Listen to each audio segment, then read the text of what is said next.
नाज़रीन, उस मासूम बच्ची 13 साला मरियम के वालिदैन मेरे साथ मौजूद हैं। इनसे भी बात करेंगे, लेकिन बहुत ईमानदारी से यह बात कहना चाहूंगा कि मरियम का मुजरिम एक नहीं है। मरियम का सबसे बड़ा मुजरिम रियासती निज़ाम है, जिसकी मौजूदगी के बावजूद मरियम को तहफ़्फ़ुज़ नहीं मिल सका। ये कहने को एक इंडिविजुअल केस है, लेकिन हकीकतन चौथे दिन ऐसे वाकयात होते हैं जो टीम लाहौर पूछते हैं रिपोर्ट कर रही होती है, बाकी मीडिया हाउसेस रिपोर्ट कर रहे होते हैं। कभी सरकारी आदादो शुमार तो उठा के देखें, आपको चाइल्ड प्रोटेक्शन ब्यूरो के आदाद तो उठा के देखें, आपको हकीकत पता चलेगी। लेकिन यकीन मानने को तैयार कोई नहीं है। हर सरकारी मुलाजिम के घर में बच्चा काम कर रहा है, और हम कहते हैं जी हम बच्चों की नौकरी और लेबर के खिलाफ हैं, और फिर ऐसी मुनाफकत के साथ झूठ बोलते हैं, ऐसी मुनाफकत के साथ झूठ बोलते हैं कि हमें शर्म भी नहीं आती है। और फिर ये अजाब अजियतें क्यों ना होनी चाहिए, या हम बाज आ जाएं, क्योंकि मालिक तो ऐसा ही है भाई। मालिक ने सीधे सीधे रास्ते बताए हुए हैं और उसके मुताबिक निजाम चलता है। अस्सलाम वालेकुम बहन, आप वालिदा हैं मरियम की? जी भाई। क्या वाकया हुआ है? वाकया बहुत बुरा ही हुआ है उसके साथ। किसने की है? उसने बाजी ने किया है। बाजी का नाम क्या है? बाजी के नाम अफशीन। जलाया है? कैसे जलाया? बच्ची क्या जलाया? बताती पहले है? टेंड, बच्ची तो यही बता रही, पहले टेंड कर दी थी इसमें। बच्ची के सर पे इस टाइम बाल नहीं है? नहीं, बाल हैं छोटे छोटे, 2 माह पहले कीते सी, टेंड कर दी थी, फिर आके उन्हें जला दिता। छोटे छोटे नहीं बाल। क्यों टेंड की थी? उन बुरे कम्मा तो लानी से लगदी नहीं सी, पहले टेंड कर जानी। क्या मतलब? बाद सूरत बना दे, बाद शक्ल बना दे, तू यही नहीं करना मेरे बुरे कामों पे लगाते हाँ हैं। जी। देखिए, घर में काम जो होते हैं वो ये होते हैं कि बर्तन धोने, कपड़े धोने, को बिस्तर सीधे कर देने, को बच्चों को पाल लेना, कोई जूते साफ कर सारे देना। भी कराती थी। और तो इसमें बुरे काम इसके अलावा कोई काम? हाँ, एक लड़का सी उसके साथ, कोई लड़का था। एक लड़का उसने घर रहंदा सी, उनदे नाल बुरे काम कहंदी सी कर। वो घर की मालिकन ही ये कहती हाँ थी जी। उसके साथ नाजायज ताल्लुकात रखने। वो घर में कौन रहता था? उसका वो भी मुलाजम ही रखा है, पता नहीं, सानू नहीं पता इस गल दा। तो बच्ची सानू बतांदी। आप बड़ा इल्जाम लगा रही हैं। नहीं भाई, बड़ा इल्जाम नहीं, बच्ची के जो बयान ने इल्जाम नहीं है साडे बात। बच्ची की उम्र कितनी है? बच्ची की उम्र 13 साल। अच्छा, ये बाल जब काटे थे 2 माह पहले, उसकी बुनियादी वजह क्या थी? यही वही वजह सी, ऐसे वजह तो कट्टे सी। तो मेरा कहना नहीं, मैं तेन बाद शक्ल बना दे, बाद सूरत बना दे सा। बच्ची ने आपको बताया था? जी। कितना अर्सा पहले? वो तो हुन बच्ची आई जदों जलाई साड़ी, हुन सानू सारा कुछ बताया। आप बच्ची को कितने महीने बाद मिले हैं? बच्ची को 2-3 महीने कदी सानू मिलांदी ने, कदी मैं फलानी था, कदी फलानी था, जली हुई भी सानू नहीं बताई। कैसे पता चला बच्ची की जलने का? फिर सानू आप ही फोन किया, बच्ची गल गई, बोवा छड़ गई, सारा कोई घर च पूरे फैल गई ना, फिर सानू फोन करके आग किस दिन बच्ची को लगी है? सानू नहीं पता किस दिन लगी, सानू तो आज चौथा दिन हो गया सानू मिली। पहले सानू नहीं पता किन्ने। बच्ची कहंदी मैंने आज 15 दिन, जदों बच्ची नु लियांदी ना, अनी अम्मी मेरे 15 दिन हो गए सड़ी नु। ते मैं कहंदी सी मेरी वो अस्पताल भी नहीं आई? कुछ तरह भी नहीं रही, गाली पई रही, बहुत छड़ गई, गाल की वेखो तो सही, तुसी बच्चे दी वीडियो वेखो की बैठी गाल की, जदों बहुत छड़ गई सानू कहंदी ले जाओ। फिर उनको काम करांदी सी जली हुई। अच्छा, बच्ची को जली को काम करांदी, उनके कोल हुंदा नहीं सी, बेचारी को सीढ़ियां डिग पैनी, डंडे मार जाती, ड्रामे ना कर, तनख्वाह देने हैं थानू। कितनी तनख्वाह आप लेते थे? पहले 7000 देंदी सी, 9000 देंदी सी। 7000 पहले? कितना अरसा पहले तक? 4-5 माह पहले। कितने बच्चे हैं आपके? बच्चे 5 माशाल्लाह। कितने बच्चे नौकरी करते हैं? कोई नहीं, बस एक ही बच्ची वड्डी सी जेडी चाल। यानी 9000 रुपया बाकी छोटे महीना बच्चे, वो हाँ। आपके घर को कमा के देती थी जी। कितने महीने बाद आप अपनी बच्ची से मिलते थे? सानू मिलांदी नहीं सी, ਅਸੀਂ ਤਾਂ ਕਹਿੰਦੇ ਰਹੇ ਭਾਵੇਂ ਮਹੀਨੇ ਬਾਅਦ ਜਾਈ, ਭਾਵੇਂ ਕਦੇ ਮਿਲਾਂਦੀ नहीं सकू, कदी खुश। 2 तरीके होते हैं। तनख्वाह दे रही थी कि नहीं दे रही थी? नहीं, ये पहले बात तो ये कि ये मुलाजमत ही गैर कानूनी थी, ये ज़हन में रखें। हाँ जी। ये जुल्म था, बच्ची पर जुल्म था, और उस जुल्म में वो खातून भी शामिल है, बुरा ना मनाइएगा, उसके माँ बाप भी शामिल हैं। मैं बहुत क्लियर बात कर रहा हूँ कि सब ने मिल के उस बच्ची की कमाई खाने के चक्कर में उसकी जिंदगी बर्बाद की है। वो बचपने में थी, 18 साल से पहले ये जुल्म था।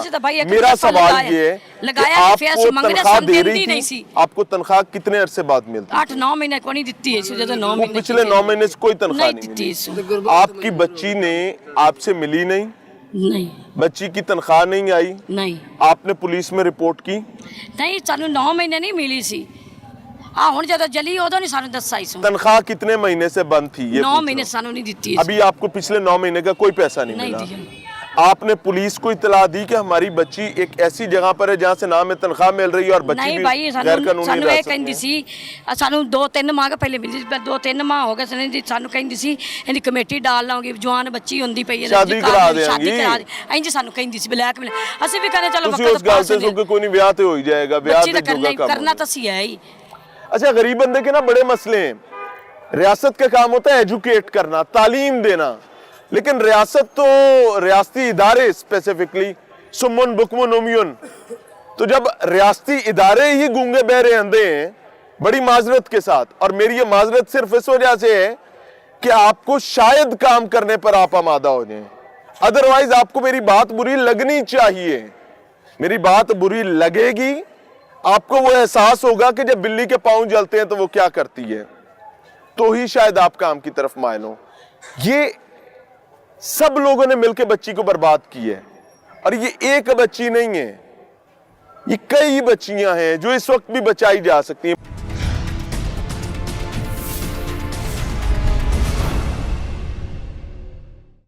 आप साथ मौजूद है। अस्सलाम वालेकुम भाई। वालेकुम रिक्शा चलाते हैं? जी पर पक्की बात है, रिक्शा चलाते हैं? पान चेक कर लो, मैं झूठ मार कर नहीं, मैं आपसे पूछ रहा हूँ, नाराज हाँ ना जी, हो। मैं रिक्शा चला रहा रिक्शा चलाते कहाँ पर चलाते हैं?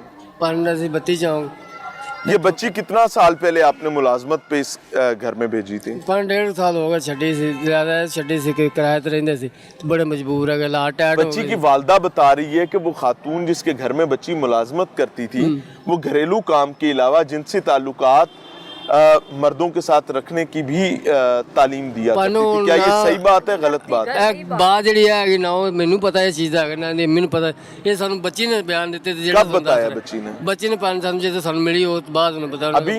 ਪਾਪਾ ਮੇਰੇ ਨਾਲ ਮੈਂ 15 ਦਿਨ ਉਹਦੇ ਘਰ ਰਹੀ ਹਾਂ, ਮੈਂ ਉੱਥੇ ਪਈ ਰਹੀ, ਮੇਰਾ ਨਾ ਕੋਈ ਇਲਾਜ ਹੋਇਆ ਨਾ ਮੇਰੇ ਨੇ ਵੇਖਿਆ। ਜਦੋਂ ਬੋ ਆਣ ਲੱਗ ਪਈ ਉਹਨੂੰ ਮਰਦਾਨਾ ਕਹਿੰਦੀ ਬਾਜੀ ਮੇਰੀ ਅੰਮੀ ਨੂੰ ਫੋਨ ਕਰਕੇ ਉਹਨੂੰ ਬੁਲਾ ਦੇ, ਮੇਰੀ ਗੱਲ ਕਰਾ बच्ची क्या बताती है कि उसको जलाया कैसे गया, कोई पानी ऊपर गिरा है कि आग लगी है, क्या हुआ? ਪਰ ਮੈਂ ਬਿਆਨ ਤੁਹਾਨੂੰ ਬੱਚੀ ਦੇ ਦੱਸ ਜਿਹੜਾ ਕਹਿ ਰਹੀ ਮੈਂ हाँ, ਆਪਣੀ मैं वही ਵੀ ਆਪਣੀ ਅੰਮੀ ਨੇ ਮੇਰੀ ਗੱਲ ਕਰਾ ਦੇ, ਮੈਨੂੰ ਆਪੇ ਇਲਾਜ ਕਰਾ ਲੈ। ਬਾਜੀ ਤੁਸੀਂ ਨਹੀਂ ਕਰਾ ਨਾ ਕਰੋ, ਮੈਂ ਆਪਣੀ ਅੰਮੀ ਨਾਲ ਗੱਲ ਕਰਾ ਦੇ ਮੇਰੀ ਉਹਦੇ ਨਾਲ, ਤੂੰ ਮੈਨੂੰ ਆਪੇ ਆ ਕੇ ਇਲਾਜ ਮੇਰਾ ਇਲਾਜ ਕਰਾ ਲੇਗੀ। ਬਾਜੀ ਦਬਕੇ ਦੁਬਕੇ ਮਾਂ ਕੋਲ ਰੱਖੀ 15-16 ਦਿਨ ਹੋ ਗਏ ਪਾਣ 16 ਕੁ ਦਿਨ ਬਾਅਦ ਜਦੋਂ ਬਦਬੂ ਆਣੀ ਸ਼ੁਰੂ ਹੋ ਗਈ ਇਹਦੇ ਵਿੱਚ ਘਰ ਦੇ ਵਿੱਚ, ਉਦੋਂ ਉਸ ਤੋਂ ਬਾਅਦ ਸਾਨੂੰ ਫੋਨ ਕੀਤਾ ਕਹਿੰਦੀ ਯਾਰ इन्फेक्शन हो गई ना? ਹਾਂਜੀ ਉਹਨੇ ਕਿਹਾ ਭਾਈ ਆ ਕੇ ਬੱਚੀ ਲੈ ਥੋੜੀ ਸੜ ਗਈ ਹੈ ਤੇਰਾ ਇਲਾਜ ਵੀ ਕਰਾ ਸੈੱਟ ਹੋ ਜਾਏਗੀ। ਜਦੋਂ ਅਸੀਂ ਇਹ ਸਮਝ ਥੋੜੀ ਜਲੀ ਹੋਣੀ ਚੱਲ ਕੋਈ ਨਹੀਂ ਘਰ ਲਿਆ ਮਰਨ ਮੱਟੀ ਕਰਾਂਗੇ ਸੈੱਟ ਹੋ ਜਾਏਗੀ। ਉਹ ਲਿਆਦਾ आप लोग वहां से सीधा अस्पताल लेकर आए थे? ਨੇ ਪਰ ਹਸਪਤਾਲ ਨਹੀਂ ਲਿਆਏ ਸੀ ਅਸੀਂ ਘਰ ਲਾ- ਸਿੱਧਾ ਫਿਰ ਘਰ ਲੈ ਗਏ ਸੀ। ਉੱਥੋਂ ਉਹਨਾਂ ਕੋਲ ਜਾਨ ਛਡਾ ਕੇ ਸ਼ਾਂਤ ਟਾਈਮ 10 ਵਜੇ ਨਿਕਲੇ ਸੀ ਨਾ, ਤੋਂ 10 ਵਜੇ ਮੁੜ ਸਾਨੂੰ ਲੇਟ ਹੋ ਗਏ ਸੀ। ਸਾਨੂੰ ਤਾਂ ਇੰਨਾ ਹੀ ਪਤਾ ਸੀ ਵੀ ਥੋੜੀ ਜਿਹੀ ਜਲੀ ਜਦੋਂ ਤੁਹਾਨੂੰ ਨਹੀਂ ਪਤਾ ਸੀ ਕਿ ਬੱਚੀ ਦੀ ਹਾਲਤ ਕੀ ਹੈਗੀ? ਮੈਂ ਤਾਂ ਵੇਖ ਕੇ ਮੇਰਾ ਦਿਲ ਕੰਬ ਗਿਆ ਹੈਗਾ। ਉਹ ਤੋਂ ਅਗਲੇ ਦਿਨ ਬਾਹਰ ਪੰਜ ਸ਼ਦਾਰੇ ਮੋੜ ਤੇ ਇੱਕ ਬਾਬਾ ਪੱਟੀਆਂ ਕਰਦਾ ਹੈ, ਮੈਂ ਉਹਦੇ ਕੋਲ ਲੈ ਕੇ ਉਹਨੂੰ ਪੱਟੀਆਂ 2 ਦਿਨ ਕਰਵਾਉਣਾ। ਉਹ ਲਿਆਦਾ ਵੇਖਾ ਜਿਸ ਨੂੰ ਬਦਬੂ ਨਹੀਂ ਸੀ ਜਾਂਦੀ ਰੇਸ਼ਾ ਦਾਦੇ ਬੰਦੇ ਹੋ ਤੁਸੀਂ, ਅੱਖੀ ਵੇਖ ਕੇ ਵੀ ਤੁਸੀਂ ਬਾਬਿਆਂ ਕੋਲ ਲੈ ਕੇ ਫਿਰਦੇ ਰਹੇ ਹੋ। ਪਨ ਕੇ ਦੱਸਿਆ ਮਾੜੇ ਬੰਦੇ ਪਾਣੋਂ ਸੀ ਇੰਨੇ ਨੇ ਪੈਸੇ ਕਿੱਥੋਂ ਲਿਆ ਕੇ ਇਲਾਜ ਕਰਾਂਗੇ। ਕੱਲ ਪਰਸੋਂ ਛੋਟੇ ਬੱਚੇ ਛੜੇ ਦੋਨੇ ਜੀ ਅਸੀਂ ਇੱਥੇ ਹੀ ਆ। ਅਸੀਂ ਕਸਮ ਚਾ ਕੇ ਸਾਡੇ ਨਿੱਕੇ ਨਿੱਕੇ ਬੱਚੇ ਨਾ ਕੋਈ ਬੇਰੁਜ਼ਗਾਰ ਹੋ ਖਲੋਤਾ ਇੱਥੇ ਆਟਮ ਲਾਚਾਰ ਹੋ। ਮੈਂ ਕੱਲ ਦੀ ਰੋਟੀ ਨਹੀਂ ਖਾਦੀ ਨਾ ਉਹਨੇ ਨਾ ਮੈਂ 1 ਮਿੰਟ ਰਾਤ ਇੱਕ ਸਵਾਲ ਮੇਰਾ, ਮੈਨੂੰ ਪਤਾ ਲੱਗਾ ਹੈ ਕਿ ਬੀਬੀ ਜੀ ਦੇ ਘਰ ਤੁਸੀਂ ਛੱਡਿਆ ਹੋਇਆ ਸੀ ਬੱਚੀ ਨੂੰ, ਉਹਦੇ ਕੋਈ ਭਰਾ ਭਈਏ ਪੁਲਿਸ ਵਿੱਚ ਵੀ ਨੇ? ਹਾਂਜੀ ਕੋਈ ਤੜੀ ਤੁੜੀ ਵੀ ਲਾਂਦੀ ਸੀ? ਸਾਨੂੰ ਤੜੀਆਂ ਬੜੀਆਂ ਲਾਉਂਦੀ ਸੀ, ਬਹੁਤ ਹੀ ਲਾਉਂਦੀ ਸੀ। ਸਾਡੀ ਨਾਲ ਗੱਲ ਹੋਈ ਹਾਲੇ ਤੱਕ ਨਾ ਬਾਜੀ ਬੀਬੀ ਨੇ ਤੜੀਆਂ ਲਾਈਆਂ ਨੇ ਇਹ ਬੱਚੀ ਸੜਨ ਤੋਂ ਬਾਅਦ? ਹਾਂਜੀ ਤੜੀਆਂ ਉਹਨਾਂ ਭਰਾਵਾਂ ਦੀ ਕੌਣ ਹੈਗੇ ਨੇ ਫਰਿਸ਼ਤੇ ਜਿਹੜੇ ਇਹਦੇ ਬੀਬੀ ਦੇ ਭਰਾ ਨੇ? ਇੱਕ ਦਾ ਅਕਮਲ ਮਲਕ ਹੈਗਾ, ਇੱਕ ਦਾ ਨਦੀਮ ਮਲਕ ਹੈਗਾ। ਅਕਮਲ ਮਲਿਕ ਤੇ ਨਦੀਮ ਮਲਿਕ ਪੁਲਿਸ ਵਿੱਚ ਨੇ? ਹਾਂਜੀ ਉਹ ਐਸਐਚ ਹੋ ਗਏ ਐਸਐਚਓ ਨੇ ਲਾਹੌਰ ਚ ਹੀ ਨੇ? ਜੀ ਲਾਹੌਰ ਚ ਹੈਗੇ। अकमल मलिक साहब, नदीम मलिक साहब, Punjab police, child protection bureau, labour department और मेरे रियासती निज़ाम का हर थम इदारा जो ये समझता है कि हम ही हैं तो सब कुछ चल रहा है, यकीन मानो ये बड़ी शर्मिंदगी का मकाम है। और मुझे नहीं समझ आती, नॉर्मली होता है, मैं आपको ईमानदारी से बताऊं, ये बच्चों की जान पता है कब छूटेगी? जब मैं और आप किसी भी फैमिली में बतौर मेहमान जाएं और वहां पर सर्विस लेने से इनकार उस बुनियाद पे कर दें कि आपके घर में बच्चा काम करता है, हम आपसे कुछ नहीं खाएंगे, हम आपके घर बतौर मेहमान नहीं रुकेंगे, इनको बेइज्जत करना पड़ेगा, उसके बाद ये मामला हल होगा। मैं आपको ईमानदारी से बता रहा हूं, ये जो कहानियां और जो बातें इसके माँ बाप बता रहे हैं ये बड़ी तकलीफ देह हैं। लेकिन ब्रेक पर जाने से पहले मैं बहुत कैटेगोरिकली ईमानदारी से कहूंगा कि कानून के मुताबिक माँ बाप बच्चे की तनख्वाह लेते रहे हैं, वो खातून बच्ची से काम करवाती रही है और रिपोर्टेडली इनके मुताबिक नाजायज ताल्लुकात पर भी आमादा करती रही है। तो बच्ची उससे बच के भागती किसके पास भागती? माँ बाप के पास। माँ बाप को तो खुद तनख्वाह चाहिए और माँ बाप ने अपने हाथ से बच्ची को वहां पर छोड़ा हुआ है। हम लोग ऐसे सोशल सिस्टम में काम करते हैं कि हम अपने बच्चों के लिए निकलने का रास्ता भी नहीं रखते।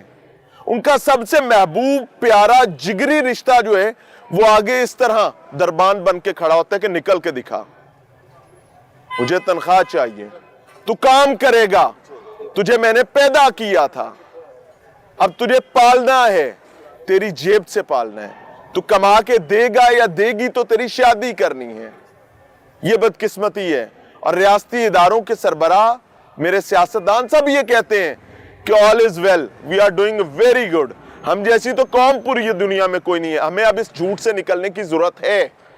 हमें बचपन से ये बताया गया है कि पाकिस्तानी कौम से ज्यादा बेहतर कौम दुनिया में नहीं है। हमें इससे निकलना पड़ेगा ताकि अब हम अपनी खताओं से मार खाना बंद करें।